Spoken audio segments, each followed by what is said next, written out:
លោកគ្រូសួស្តីលោកគ្រូខ្ញុំទៅមើល comment ការពីវគ្គ training យើងនៅសៀមរាបហ្នឹងលោកគ្រូមាន comment មួយដែលភាគច្រើនតាមខេត្តគាត់សួរអញ្ចឹងលោកគ្រូពាក់ព័ន្ធនឹង data entry form ហ្នឹងតើអាចដាក់ insert comment ចូលនៅតាម field មួយឲ្យដូច Excel របស់លោកគ្រូបានអត់ដោយសារតែ form របស់យើងហ្នឹង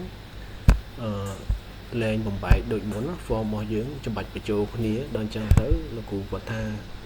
មានសំណួរខ្ញុំអត់ចាំទេលោកគ្រូខា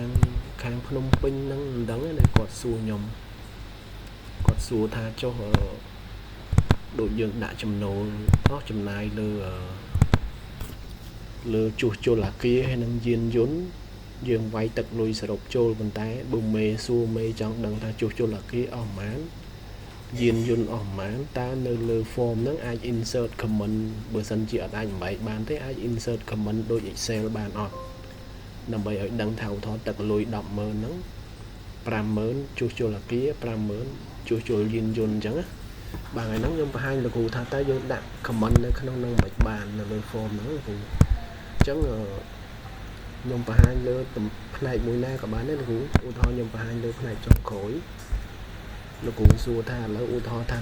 ខ្ញុំឧទាហរណ៍កន្លែងនេះកន្លែងជួសជុលបាទជួសជុលអាគារនិងយានយន្តណាឧទាហរណ៍លោកគ្រូយកថវិកាបោះសាច់ប្រាក់របស់រដ្ឋាភិបាលយកមកដើម្បីចំណាយលើវាអញ្ចឹងឧទាហរណ៍លោកគ្រូវាយកន្លែងនេះដាក់ថា1លានបាទ1លានរៀលលោកគ្រូអញ្ចឹង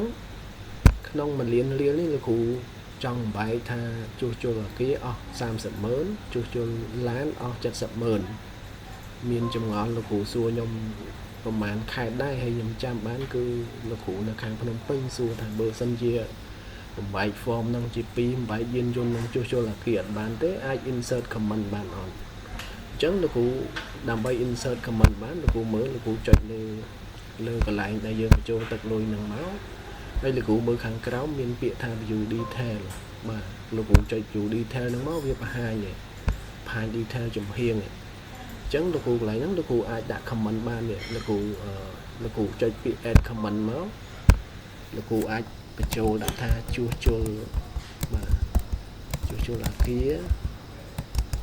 ឧទាហរណ៍បានអញ្ចឹងទៅលោកគ្រូដាក់មកបាទ 300,000 បាទបន្ទាប់មកជួសជុល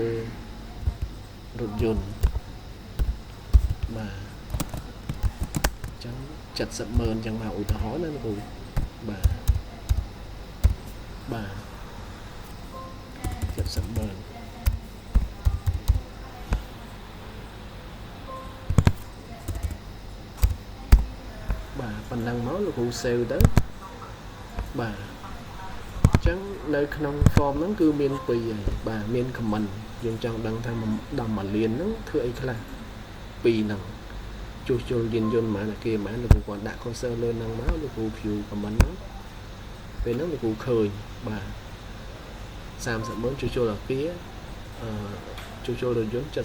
700,000 ដូចគ្នាគ្រប់ field គ្រប់ column កន្លែងណាដែលលោកគ្រូគិតថាចង់បាទមានលោកគ្រូសួរទៀតដូចជាផ្នែកសម្ភារៈនេះលោកគ្រូធ្លាប់សួរថាសម្ភារៈទុកទឹកអស់ប្រហែលសម្ភារៈការិយាល័យអស់ប្រហែលសម្ភារៈអីដាក់ប្រហែលហ្នឹងលោកគ្រូដាក់ចូលក្នុងហ្នឹងទាំងអស់ទឹកលុយមិនអញ្ចឹងលោកគ្រូចង់ញែកវាយើងមិនអាចញែកលើ form ទេតែលោកគ្រូអាច note នៅលើ comment នេះបានបាទអ